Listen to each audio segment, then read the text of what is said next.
Hey guys, today I'm going to tell you how to fix OneDrive sync error in Windows 11.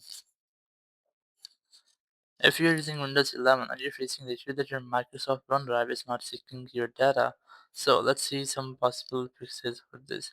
So the very first thing, you just have to make sure that you have a stable and strongest network connection and you have to also make sure that you're not connected to any kind of VPN. Or if your network is not strong, so you can try to connect with a different stable and strongest network connection because network is most necessary in the process of syncing. So once you have done, you just have to go to your Microsoft OneDrive and here you have to check if it's working or not.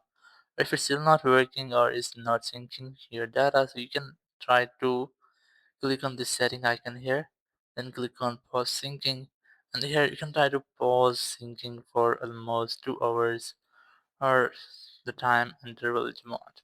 Then re-click on this, click on settings icon again, click on resume syncing.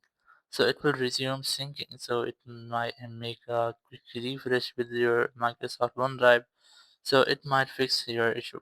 Or if it's still not fixing your issue, just re-click on this Microsoft OneDrive and then click on settings of the gear icon here. Click on pause syncing and then click on quit OneDrive. Then click on quit OneDrive again. So it will completely quit OneDrive from background. Once you have quitted it, you just have to click on this window button and here just scroll down to see Microsoft OneDrive here. Here's the OneDrive. Just click on it to reopen it, and once the app has been reopened, it will make a quick refresh with this. So after that, you might not get this issue again. So in this way, you can easily fix Microsoft OneDrive syncing issues in Windows 11. Thank you very much for watching the video. Until next video, bye bye.